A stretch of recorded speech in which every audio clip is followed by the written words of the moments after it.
ഞാനിപ്പോൾ ഉള്ളത് എക്സൈറ്റ്മെൻറ്റിൻ്റെ അങ്ങ് പീക്കിലാണ് കേട്ടോ. വേറൊന്നുമില്ല, നമ്മൾ ആദ്യമായിട്ട് ആർമി ക്യാൻറ്റീനിലേക്ക് പോവുകയാണ്. ഇതിപ്പോൾ നാട്ടിലെ വീഡിയോസാണ്. ഞങ്ങൾ ട്രിവാൻഡ്രത്തായിരിക്കുമ്പോൾ അവിടുത്തെ ക്യാൻറ്റീനിൽ നിന്ന് പർച്ചേസ് ചെയ്യാൻ പോയതാണ് കേട്ടോ. സോറി, ഒരു തിരുത്തലുണ്ട്. ഞങ്ങൾ ആദ്യമായിട്ടെന്നല്ല, ഞങ്ങൾ ഒരുമിച്ച് ആദ്യമായിട്ടാണ്. അതായത് ഞാൻ ഫസ്റ്റ് ടൈമാണ് പോകുന്നത്. സച്ചു ഇതിന് മുന്നേ കുറേ പ്രാവശ്യം പോയി കാണുമല്ലോ. 2017 സച്ചു ആർമിയിലേക്ക് ജോയിൻ ചെയ്യുന്നത്. അന്ന് മുതൽ എനിക്ക് കേട്ടുപരിചയമുള്ള സംഗതിയാണ് ഈ ആർമി ക്യാൻറ്റീൻ.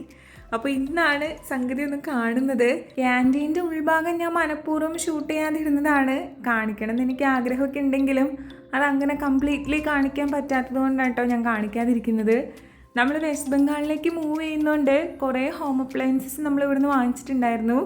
ഒരു 10-25,000 രൂപയുടെ ബില്ലായിട്ടുണ്ട്. ഇതിപ്പോൾ പുറമേ നിന്നാണ് വാങ്ങിച്ചെങ്കിൽ ഒരു വലിയ തുകയായേനെ. ഇതിപ്പോൾ നമുക്ക് ആർമിയിൽ നിന്ന് അലവൻസും കാര്യങ്ങളൊക്കെ കിട്ടുന്നത് കൊണ്ട് അതൊക്കെ നമുക്ക് യൂട്ടിലൈസ് ചെയ്യാൻ പറ്റുന്നത് വലിയൊരു ഭാഗ്യമായിട്ടാണ് ഞാൻ കാണുന്നത്. നമ്മൾ പോകുന്ന സ്ഥലത്ത് വെസ്റ്റ് ബംഗാളിൽ അവിടെ ക്യാൻറ്റീനിൽ ഇതൊക്കെ മേ ബി അവൈലബിൾ ആയിരിക്കാം. ചിലപ്പോൾ എനിക്ക് കിട്ടിയില്ലെങ്കിലോ എന്ന് ഓർത്തിട്ടാണ്. ഓൾറെഡി നമ്മളിവിടുന്ന് ബൈക്കൊക്കെ പാക്ക് ചെയ്ത് അയക്കുന്നുണ്ട്. അപ്പോൾ അതിൻ്റെ കൂട്ടത്തിൽ ഇതും കൂടെ അയക്കാമെന്ന് ഓർത്താണ് ഇവിടെ നിന്ന് തന്നെ വാങ്ങിയത്.